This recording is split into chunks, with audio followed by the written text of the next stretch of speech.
Fearless. Chase. Bold.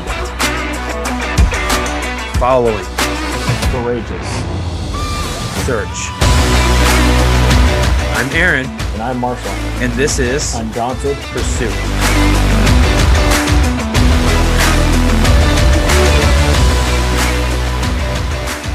Hey. All right. Testing. Can you hear me? 1, 2, 3, testing. I can hear you. Awesome.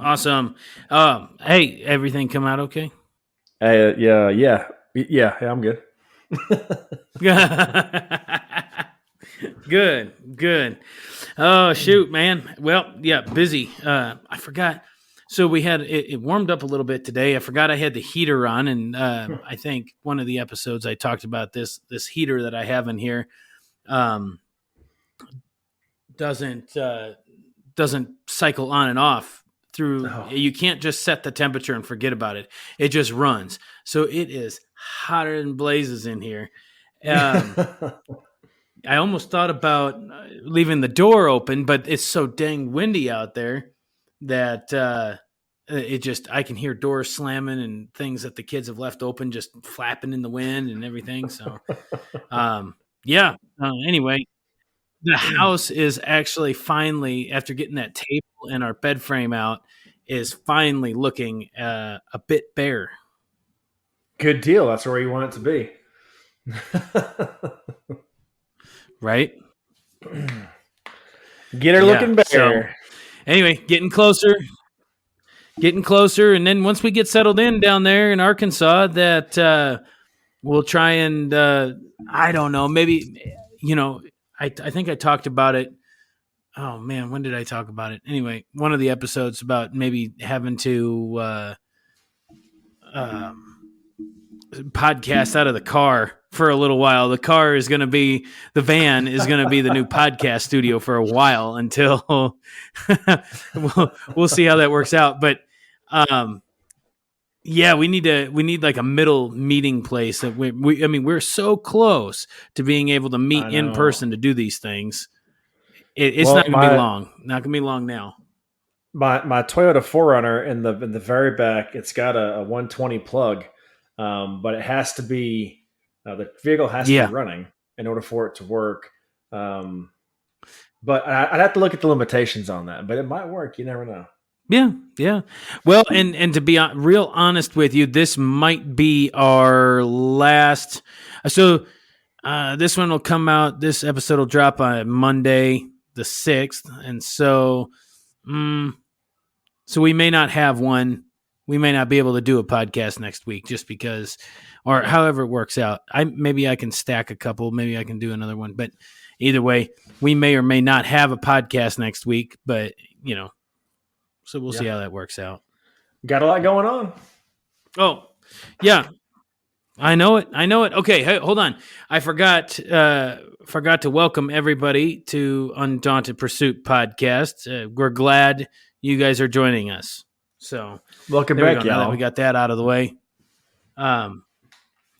Yeah. But so heck, we'll see how this turns out. Pretty much everything is in storage. We made the last big run, and so how was the city council meeting tonight? It was good. We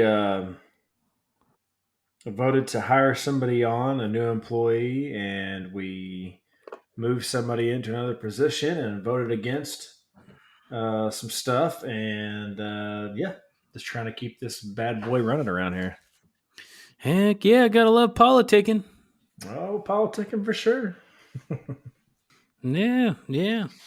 Let's see here. So, other than the excitement of us trying to get things packed up in 2 weeks, that's the gist of my. That's the only thing been on my mind. We had a happy belated Halloween to everybody. We had, or should I say, Kids Candy Day, dude. Every year we come back with a good 5-10 pounds of candy. And this year was exceptionally good. A lot of dang good candy this year. Um, yeah, it was a pretty good Halloween for them kids. we uh, we just hung out here at the house. Of course, just my wife and I. We carved a couple pumpkins, and surprisingly, we actually had I'd say 10 to 15 kids stop by, which in this little town is quite a few. Yeah, Um, which it's fun. We enjoy handing out candy to the kids, and it's fun to get a little bit of action. I don't know how many people in this town actually have the lights on for kids to come by. I don't imagine there's a whole lot, but so we try to have some fun with that. But we actually went to Branson, Missouri last week. My younger brother mm-hmm. Matthew got married, so my wife and I were in his wedding. She was one of the bridesmaids. I was one of the groomsmen, and man, it was a great time. We Yep. had a lot of fun, and we had the bachelor and bachelorette party, and the girls went wine tasting, and we went ziplining, and went and had a good steak dinner. Um, Sweet.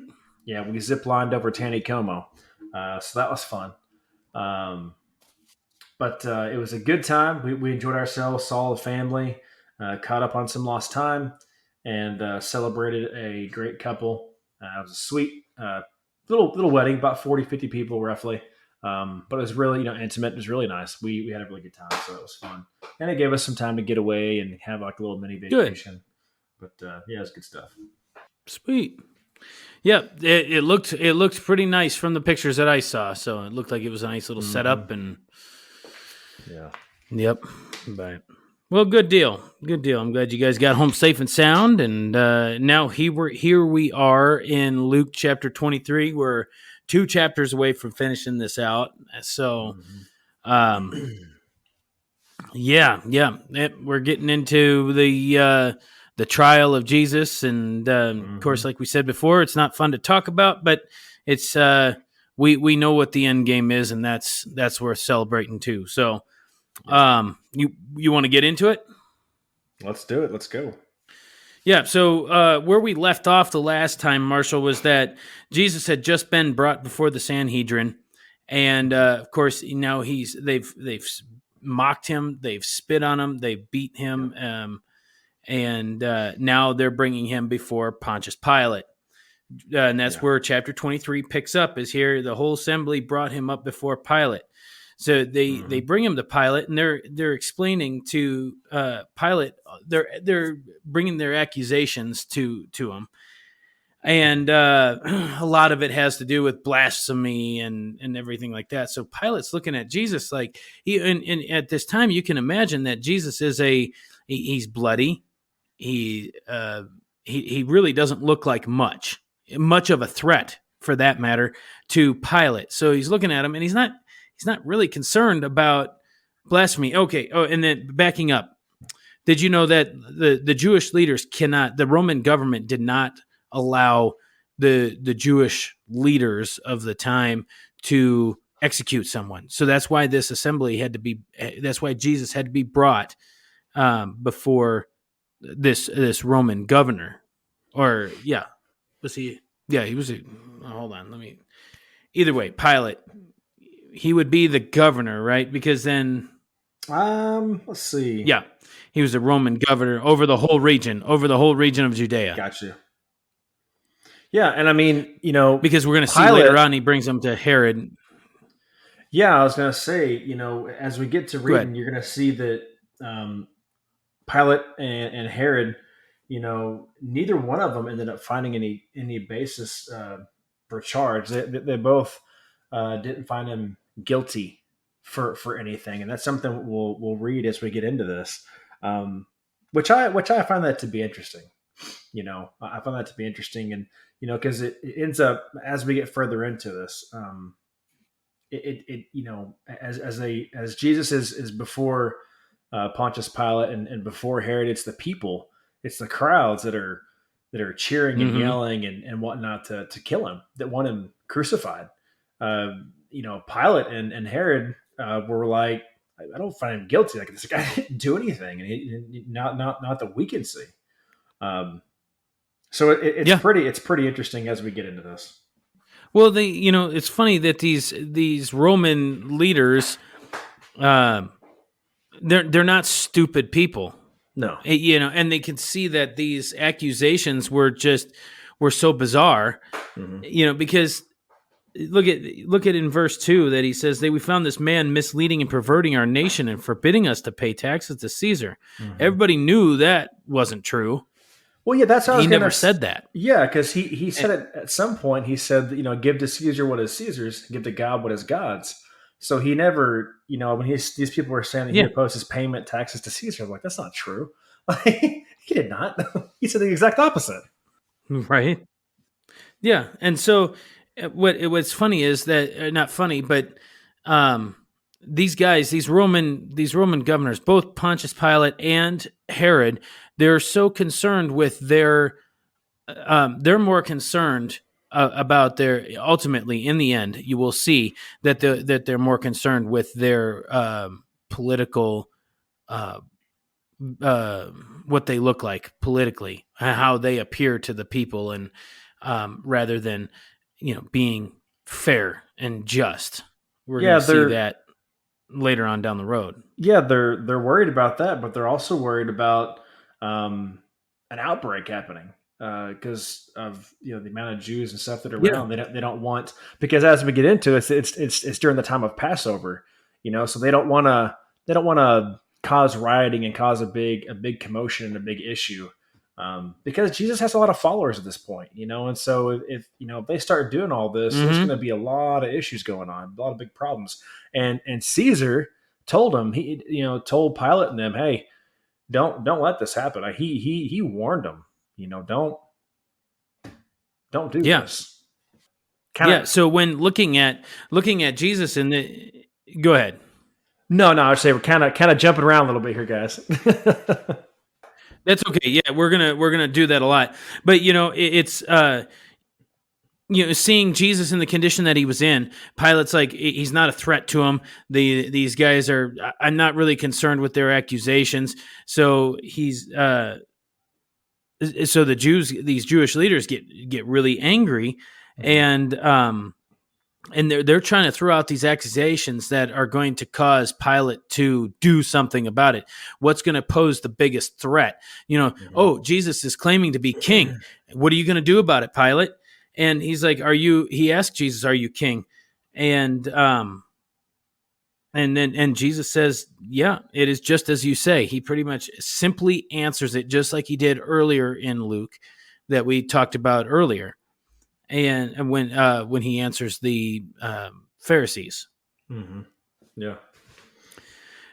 But then he still doesn't find. That's when he says that he finds no guilt in it, and then so he recognizes this, and he's like, you know what, let's just where's Jesus from again? Galilee. Let's Mhm. send him to Herod. So he's just gonna push this off because, like you said, Marshall, that's where you were going. There's all these crowds. I Mhm. don't want. He's like, I don't want to have to deal with this uprising if there's going to be an uprising. Yeah. Yeah. So let's send him to Herod. Absolutely. So okay, so then that's where he had. Which, if you remember, when we were early on in our study, that Herod has been wanting to see Jesus, and it's not because Herod believes in what Jesus was doing, or that he simply wants to see Jesus for a show. Mhm. He practically thinks that Jesus is um, does miracles just as an act. Yeah. Herod was hoping to see Jesus do something, to perform a miracle. That's what he was hoping for, and Jesus didn't do it. And it actually says in Luke 23, if you read Luke 23:8, it says, when Herod saw Jesus, he was greatly pleased because for a long time he had been wanting to see him. From what he had heard about him, he hoped to see him perform some miracle. He plied with him many questions, but Jesus, and I find this interesting, Jesus gave him no answer, Yeah. just didn't answer. And I read that and I was like, why? Why didn't Jesus give him an answer? Why wasn't God like, like, I don't know what he would say, but he just gave no answer. And I don't know if he'd be like, because you don't deserve it. I don't know what he'd say. But he just was just quiet, silence. Well, because that's it's because Jesus knows your heart, right? He Right. Yeah. knew what whatever questions were being asked weren't out of sincerity. They weren't out of all he wanted was a show. That's it. Hmm. Yep. And so Jesus wasn't going to it's like talking to a brick wall. You're not going to change. He knew that he wasn't going to change Herod's mind. And he knew that Absolutely. Herod wasn't going to change his mind, as far as what he wanted. The only reason he wanted to see Jesus was for that. And so Yeah. I'm sure that's how the questioning went. So it was Right. it was pointless. It was like I'm not gonna argue with a brick wall. We've you know, Oh yeah. and ultimately we knew that Jesus had to. There wasn't anything he was going to say to that was going to change the outcome of why Jesus came. So Right. it was, why did he have to answer him? Right. So okay, so they dressed him in a robe and sent him back. So of course, there's Herod's true heart is okay. Well, if you're not going to perform for me, then back to Pilate you go. I don't know what to do with Yeah. this guy. That's that's all. That's all. That's how that went down. Yeah. And Yeah. of Can't. course, it's just it's yeah, it's just terrible because they'd said early on they ridiculed him, they dressed him in a gorgeous robe, they mocked and ridiculed him. Okay, so, I'm sure there was some striking of some sort that happened through there, but we're speculating there, but. Hmm. So, and then said, verse 12 there goes on to say, now that that very day Herod and Pilate became friends with each other. Before this, they had been enemies. That's interesting. That is interesting. I read that and I was like, so before y'all are enemies, and now Jesus comes along and essentially the way I saw it was Jesus brought y'all together. Like, so maybe some good came out of it. I don't Yeah. know. I guess depends on how you look at it. Well, I mean, that's what Jesus does, right? Jesus Hmm. uses a bad situation to, and that's how we can apply this is even during this time, two people that are enemies can be Hmm. friends. It's still you still see some fragment of um, how to love your neighbor, and Yeah. even though because Herod was the Jewish governor and Hmm. Pilate was the Roman governor, Hmm. it was really kind of confusing how they allowed each other to coexist. Right. How the Romans and the Jewish people coexisted like that because they all had different. It's interesting. Yeah. It really is. So they bring him back to Pilate. Hmm. Do you have something to say? No, no. I was getting ready to just keep reading on. Like, you're good. Yeah. So they send him back to Pilate, and Pilate's like, you brought this man before me um, as one who corrupts and entices the people to rebellion. He's like, after I've talked to him, I've found no guilt in this man regarding the charges which you make against him, nor has Herod, for he had sent him back to us, and indeed he has done nothing to deserve death. Hmm. So he was prepared to release Jesus. Yeah. He's like, there is nothing legally, and this is how crooked of a trial that this has been because there is, they are absolutely finding no guilt. Yeah, it does say that I guess Pilate punishes him and then releases him. I don't know what the extent of that punishment was, but there was some form of punishment there. Yeah, and let's see here. Now I wanted to go back because is it Matthew that says that? You remember talking? You remember what is that? Where he's talking about I don't know. What was it? There was Pilate's wife had a dream.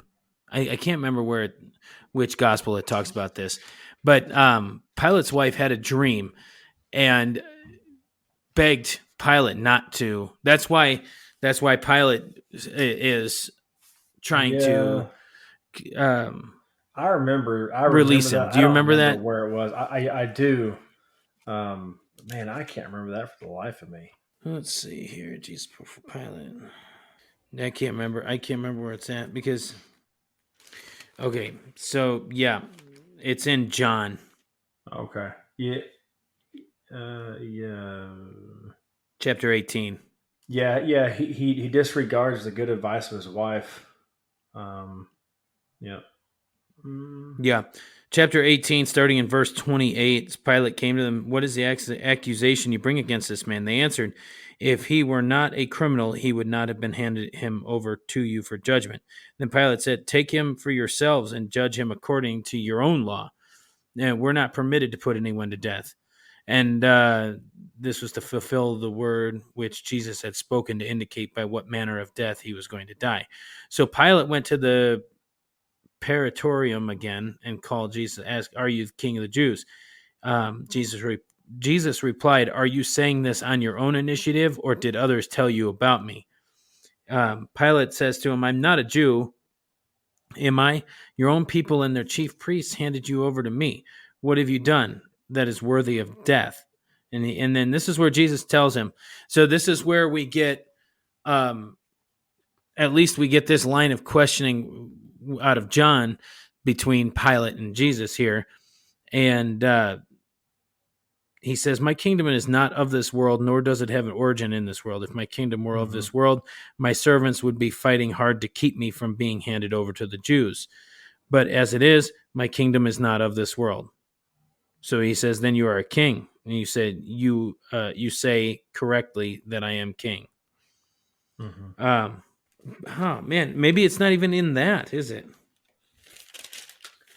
No, I was trying to look it up. Golly, I And can't remember where it's at. I'm pretty sure it's somewhere in there for the sake of time. Um, for the sake of time, Pilate was told, his wife told him, had a dream, and was told that he needs to, which is why you see him wash his hands. And so let's see here. Because the crowd continues to push the fact that it was customary of that time. Going back to Luke chapter maybe 23, it was was it customary of the time to. was it Matthew 27? It says 27:19 says, while Pilate was sitting on the judge's seat, his wife sent him this message: don't have anything to do with that innocent man, for I have suffered a great deal today in a dream because of Yes, him. that's it. Matthew. Yep. Matthew Yeah, 19, 27, that's 19. So interesting. yeah. Yeah, Anyway, sorry, I was on a mission. but either way, what does that show you? That God is, he's always providing a way out of temptation. There Mhm. was a way out, and maybe I could be wrong, I guess, but that's kind of what I take from that. But then the relentless crowd, here he has his way out, but yet he still sees an opportunity to save face with the Mhm. people, to save his political. He's more concerned with his political standpoint than he is with his own um, spiritual salvation. Mhm. And what does he do? These people um, keep saying, well, he's going to make a big show about washing his hands, like that Jesus's blood is not on his hands, but in reality, it is. You Mhm. took a obviously guilty man, which of course during the time it was customary to release during this Passover. Yeah, it was obligated to release them one prisoner at the feast. So during this time, they released a prisoner. Well, Mhm. he takes an obviously uh, guilty prisoner up against an obviously innocent man, Mhm. Jesus, and then pretty much pretends to wash his hands clean of this. No, the blood is still on your hands. Yeah. Yep. Yeah. But the crowd kept pushing him, and so he's going to try and save face. So Pilate pronounced the sentence. They released Barabbas to him. Let's see. Yep, he releases Barabbas to them, and he pronounces a sentence in verse 24. and he released the man, and they were asking for who had been thrown into the prison for insurrection and murder. So he hands over this murderer Yeah. and sentences Jesus to death. I mean, that was frustrating me when I was reading that. I'm like, the crowd's sitting here wanting to release Barabbas, who was incited for murder, or he was in prison for insurrection and murder. And I'm just Yeah. like, what's wrong with you people? You got a guy who is innocent, who's been proven innocent on two accounts, and yet you want to release a known insurrection and a person who committed insurrection and a murderer? Like, really? The Like, whole this doesn't even reason make that you were sense. even the whole reason you were entertaining this idea because you didn't want insurrection, and now you're Hmm. releasing an insurrectionist. Yeah.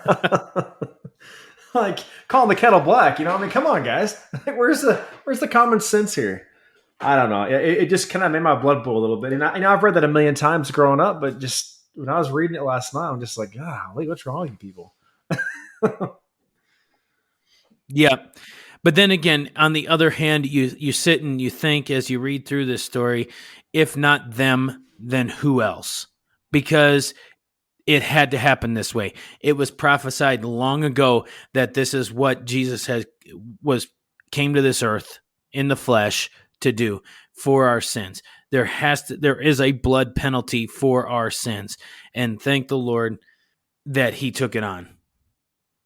Oh, yeah. Well, I mean, 100% correct. I mean, it definitely had to happen. But I think I was thinking from this maybe the viewpoint of the disciples, because throughout this whole entire thing, the disciples just didn't. It was just kind of going with the flow, as Jesus was leading them and teaching them. And I'm sure at this point they were probably. I would think a lot of them would be feeling the same way, just like angry and frustrated with these crowds doing this. Like, what's wrong with you guys? And I don't know. I mean, I'm sure. Yeah, I don't know how present they were in this time because people knew who they were. So they were probably kind of hiding out a little bit. yeah. Okay, so to make light of an incredibly dark situation, here we are. They're leading Jesus away, Hmm. and they seize the Roman soldiers seize this man. I'm going to read verse 26 here. Hmm. When they led him away, they seized a man, Simon of Cyrene, who was coming into the city from the country, and placed on him the cross to carry behind Jesus. Okay, so here's this guy that he's just coming into the city, probably wanting to mind his own business and thinking that it was like, what the heck is going on? And it's like, you carry his cross. Hmm. What would that guy be like? Oh man. I mean, could you imagine? I mean, what if, what if that guy was a believer of Jesus? Just what if? Um, it really Yeah. doesn't say a whole lot about the guy, but could you imagine knowing who he is and carrying that cross? I, I don't know. Yeah. I, I mean, I think I would. I don't know. I maybe kind of humbled. Maybe like, what is going on? Like, I'm not worthy. I don't know. I don't know. I really don't know. Yeah. I don't know. I mean, part of you thinks that, you're carrying this death tool, and just think about it. Every time you denounce Christ, well, I don't know. Hold on. That's not going to come out right. Never mind. Scratch that. No, Anyway, I was I no, was no. You're thinking of good. something to go along with that, but hey, If you don't mind, it wasn't going to sound. Go ahead. no, you're fine. I wanted to read 27 into 28, and they give it a kind of an explanation for 27 through 29 because it's actually pretty interesting stuff if you're good with that. Yeah, yeah, go for it. All right, so 27 it says a large number of people followed him, including women who mourned and wailed for him. And this is, guys, listen to this. As Jesus turned and said to them, daughters of Jerusalem, do not weep for me, weep for yourselves and for your children. For the time will come when you will say, blessed are the barren women, the wombs that never bore, and the breasts that never nursed. Then they will say to the mountains, fall on Mm. us, and the hills cover us. So I want to explain that. So Luke alone mentions that the tears of Jewish women of the Jewish women while Jesus was being led through the streets to his execution. Jesus told them not to weep for him, but for themselves. And the reason why is because Jesus knew that in only about 40 years, Jerusalem and the temple would be destroyed by the Romans.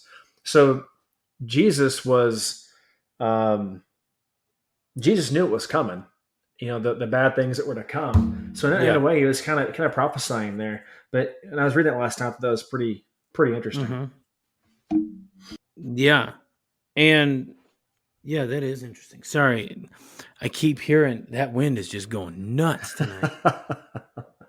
Okay, so obviously Luke kind of he kind of paraphrases it, and then here we are doing a podcast, paraphrasing it even more. I want to kind of continue to give that disclaimer that you need to go through and read this for yourselves, and you need to read it throughout all the gospels, because the different viewpoints from all these apostles, um, they're different, and there's different little takeaways from everyone. Now, I was trying to look up while you were talking, and which is why I didn't have a lot to say even after what you had just read, because I was looking it up, because it's like, at what point did Jesus get whipped, before or after? And obviously, Luke kind of skipped all of that. Yeah, he just Skipped bypassed the gory yeah. stuff. So it would have been before.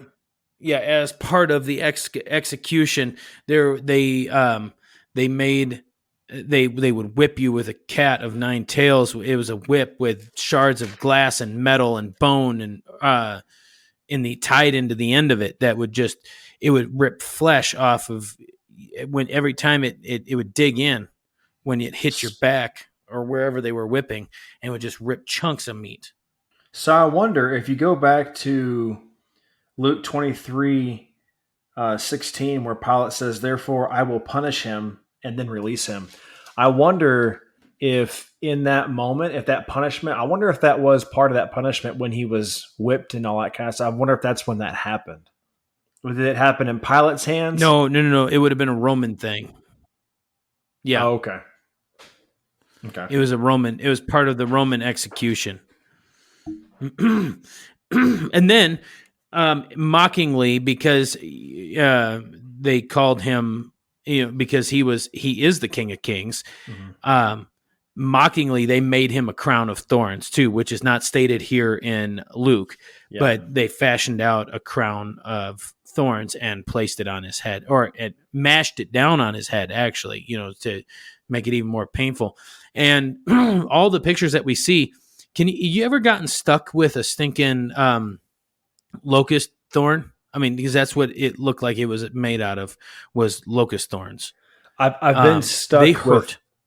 They do. I've been stuck with a mesquite thorn, which they can be just as long as those are, and some of those thorns have almost like a poison Venom, the tip of the thorns. Yeah, and they sting. Like once you get stuck, it stings, and it's like it doesn't just go away. It just kind of sits there, and there's not much you can do about it until it does wear off.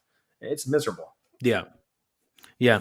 And so all of this has happened, and now he's carrying the cross, and they're going up to Golgotha, the skull, the place called the Skull, where he's going to be crucified. That's in verse 33. And Luke just goes into it. He says, they came to a place called the Skull, where they crucified him and the criminals, one on the right and one on the left. Jesus was saying, "Father, forgive them, for they do not know what they are doing." We're also going to see that same wording in Acts. If you were to proceed through the New Testament, as you get done with the Gospels, you're going to see during the stoning of Stephen say the same thing. They're blinded. They're blinded by evil, and they don't know what they're doing. They're out of their minds. Yeah. They cast lots, dividing his clothes, and then of course the rulers they ridicule him. They were sitting there the whole time, telling him to save yourself. If you're so Hmm. high and mighty, save yourself. But that's not Yeah. what he came to do. Yeah. At some point, um, I think you're about to get there, but it says they offered him wine vinegar, and I've heard about it Mm-hmm. before, but I wasn't exactly sure what that was. So I got to look at it. But it says the wine vinegar that was given to Hyssop. yeah, so yeah, the wine vinegar that was given to Jesus on the cross was called gall, which was a plant, which was like a wormwood or myrrh. So they mixed the gall with the Oh, wine, okay. and it was used to give the criminals a pain relief. So it was essentially a pain reliever, is what it Yeah. was, because being hung up on the cross, obviously you're in excruciating pain and you just can't get away from. So that's what that was. I wasn't. I'd heard about that Yep. before, but I was like, I'm going to dig a little bit and see what that's about. But I think that's interesting that Well, yeah. Go ahead. You finish your thought. I was agreeing with you. no. I just I think it's interesting that they did that.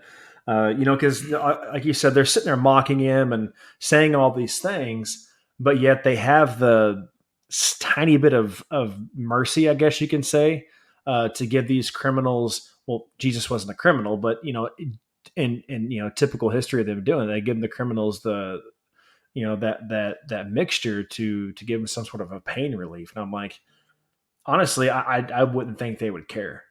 I think, that's why I'm kind of shocked that they even did Yeah. that.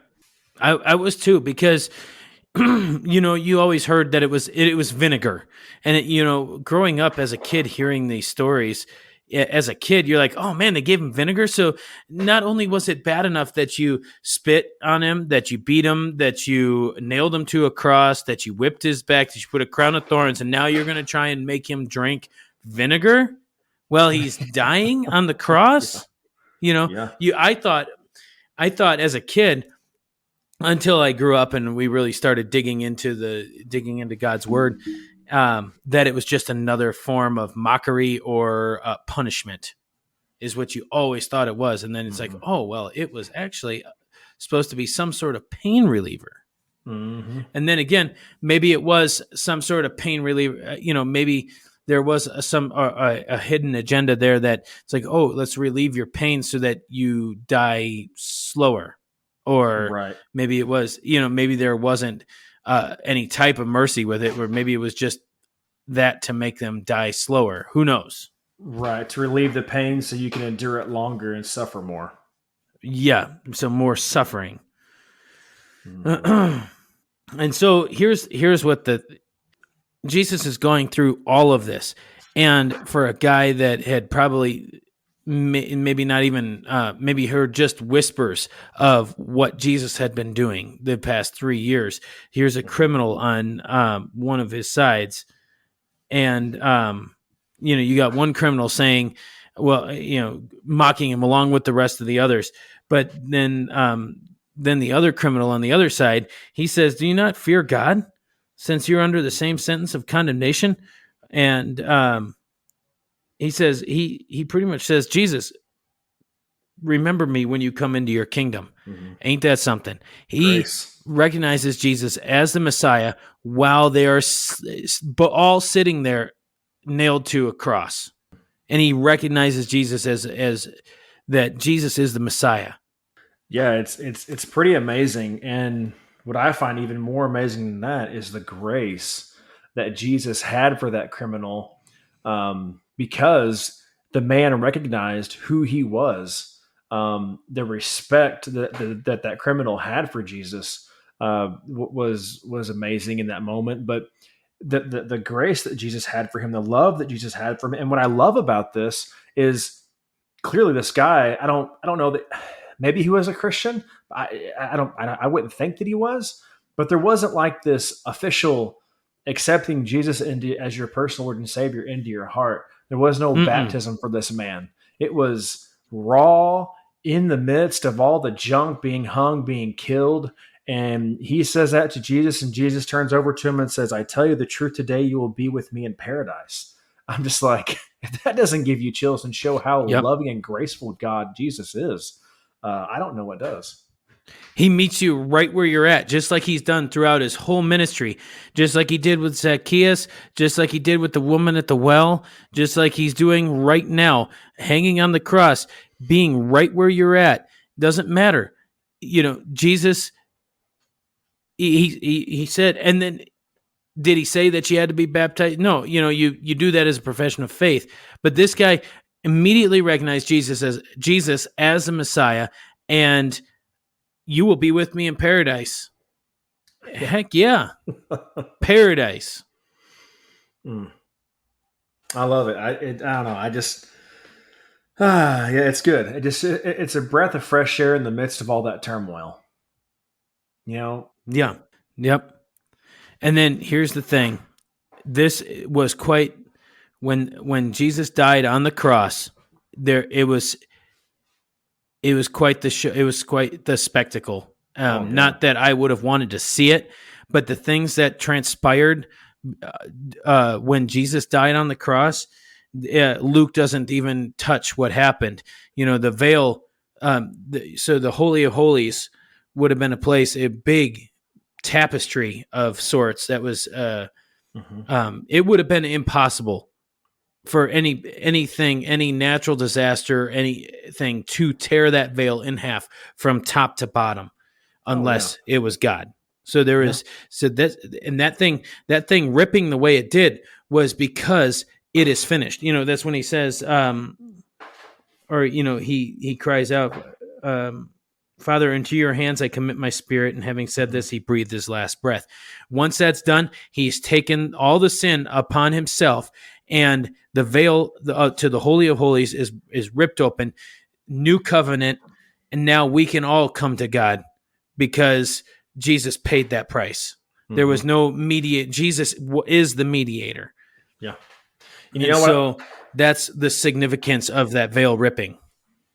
Yeah, and what I like about just after Jesus took his last breath, that centurion, after he saw what happened, he praised God and he said, "Surely this was a righteous man." So in that moment, I'm sure that Yep. centurion was the amount of guilt I think the amount of guilt he felt right then was just like after like Aaron was just talking about, after the veil was torn, the temple was destroyed, after all these things that happened. Um, this centurion's like, this guy's got to be a righteous. This guy's got to be somebody. This has never happened. I've hung and killed many people on a cross, and this has never happened before. Yeah. Well, who I don't see why there wouldn't be oh man, how do I phrase that? How there couldn't be an unbeliever there after seeing what went down, and that this type of Roman execution was popular of that time. This is how they did it, and for the sun to be blotted out, the veil to be torn. There was an earthquake, and if you go back and read in Matthew, a bunch of people got resurrected that day. There Mm-hmm. was zombies coming up out of the ground. I mean, what happened? I have a whole lot of questions about that I really need to dig into. Um, but all this stuff happened. I don't know how you could be living in that time and not believe that Christ was the Messiah. Well, it's like, not to sound morbid, and not that I want to see Jesus crucified, because that's a horrible thing. Um, but to see all the events that took place in that moment would be quite the eye opener, and it could be extremely life changing. Like, knowing what I know now, if I could go back in time and see that moment, like the change of life in hearts that would be done in that moment, like knowing what I know, um, would be insane. I mean, that would be such an insane, surreal moment. Yeah. Yep. It would. It really would. So now that this is all taking place, Jesus died on the cross, and and he died on his terms. Hmm. If you remember that death on the cross was a painful, slow death, and he died faster than what normally people would die on the cross. If I think I've heard that before, and whatever, but um, that just goes to show that's his, that's how great he is. That's how much control he has. He never lost control. That he had full control over what he came to do from the beginning to the end. Yeah. Yeah. I mean, he says, Father, into your hands I commit my spirit. Yep. And then he breathed his last breath. Mm-hmm. So here we're going to look at now. They're going to bury him in the tomb, and you can go read it. It's a man named Joseph, popular name, not the same Joseph from Mary and Joseph or however, but so he goes and asks Pilate for the body of Jesus. Mm-hmm. And so he receives a permission, and they take Jesus's body down, wrap him in burial cloth, which would have been just a white cloth. Mm-hmm. And they lay him in a tomb cut into a rock where no one had yet been laid. So it's a pristine tomb, brand new tomb. They lay Jesus in there. And verse 54, it was a day of preparation for the Sabbath, and the Sabbath was dawning. Now the women who had come with him from Galilee, followed closely and saw the tomb and how his body was laid. And this is important. You remember this because here's these women, and we're going to get into that next week or whenever the next podcast is. On if you were to fabricate this story. Well, yeah, I'll just touch on it right now a little bit. If you were to fabricate this story, you wouldn't use women because women were looked down upon. They weren't. It was just the way that time period was, and so the fact that Luke is pointing out that here's these women following close by. Of course, women probably would have been part of that process, the burial process. Mm-hmm. But we'll get into that next week the next time we do this, verse 20, or in chapter 24. They went back, they prepared spices and ointments and sweet-smelling herbs, and on the Sabbath day they rested in accordance with the commandment forbidding work. So they laid Jesus in the tomb, and they shut it up. So I want to go back for just a second, and I want to touch on that man Joseph. Mm-hmm. I didn't know this till I read this, but Joseph, he was Joseph of Arimathea. He was a wealthy and honored member of the Jewish council. He was also, I didn't know this, he was a secret disciple of Jesus. It talks about it in John 19:38. The disciples who had publicly followed Jesus fled, but Joseph boldly took a stand that could cost him dearly. He cared enough about Jesus to ask for his body so he could give him a proper burial. I did not know that. And I got to reading this. I was looking down there, the little explanation. I was like, I think that's important. I didn't know that. It's kind of cool. Yeah, that is pretty cool. I did not know that at all. And with as busy as things have been here lately, packing and running like a chicken with their heads cut off. Shoot, I didn't have a chance to really dig deep into this, and I'm going to try and do better for 24 because that's exciting because we're getting into the resurrection when we come back. Yeah, and not that there's plenty of really good resources to check out, plenty of other really good podcasts to listen to on the unjust trial of Jesus and the crucifixion and all that. It's not something I like to talk about, my Savior being crucified, but there's something a lot worth talking about, his resurrection, and something to look forward to in our resurrection with him and when he's coming back. And so anyway, that's that finishes out chapter 23 for us, Marshall. Mm-hmm. No, it's all good stuff. It's all really important stuff. It's tough to talk about, but it is vital. It is very important to talk about his crucifixion. So, but yeah. Yep. So, all right. Well, it's time to go. I got some more work to do, and it's getting late for you. So, guys, thanks for listening to this week's episode. Share this with somebody this week if you're liking what you're hearing. make sure you go on to Spotify or Apple Podcasts, iTunes, whatever it is. Give us a good rating. Give us a good review. Help boost those scores up. Help get this podcast noticed. And on to you, Marshall. Hey, guys, like we always say, if you have questions, concerns, comments, love to hear from you guys. You can go to mail@undauntedpursuit.com. Email us there. Of course, you can reach us by all the social media platforms, Facebook, Instagram, Twitter.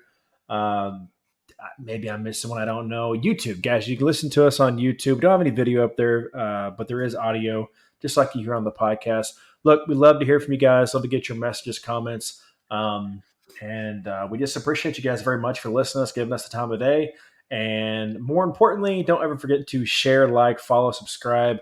But out of all that, share this with anybody you know and don't know, because the goal here is to get the gospel of Jesus Christ out to all the ends of the earth, which is what he's called us to do. So please help us, help you, help Jesus get the word out. Yep. And check the show notes here for this week's artist. I don't know exactly who it's going to be. Like I said, been busy, but there will be some sort of music at the end of this episode. We love highlighting these artists. Go check them out. Go download their stuff. Go follow them on their social media pages. And they're all really great artists who we have on here. So check them out. And I think that's about it. So, guys, thanks for listening. We'll see you next time. Bye. Adios. Lord, here I am, a broken man in need of your healing hand. Forgive my sin, backsliding. Remind me of who I am in you. I've taken as much as I can. I need you to lift me up again, 'cause only you can take what is broken,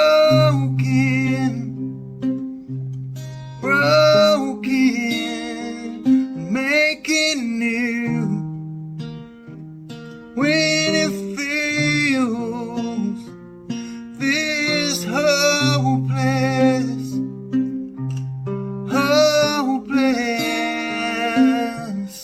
there's nowhere else that I can turn. There's nothing that I can do. There's only you.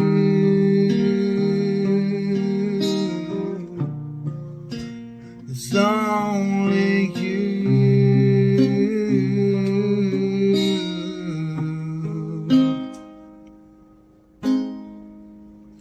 This heavy weight of my mistakes feels like it's pulling me away from the promise that I made to turn from all my old ways. I ran for as long as I can,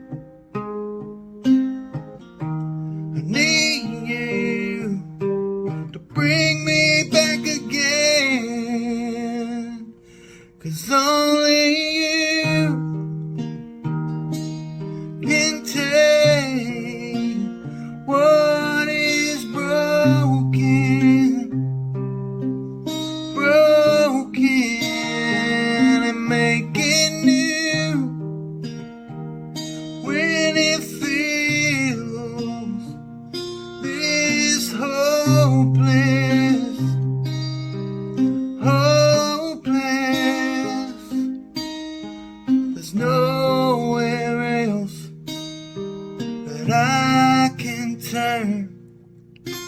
There's nothing I can do. There's only you.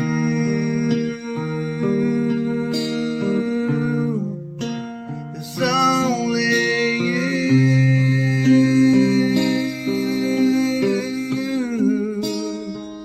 Only you can take what is broken,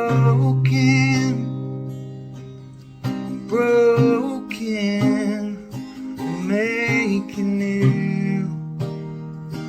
When it feels this hopeless,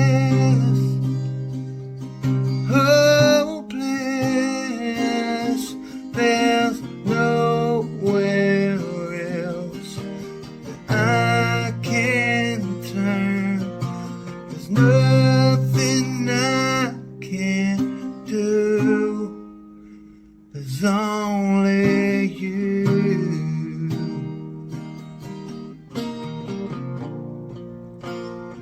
Oh.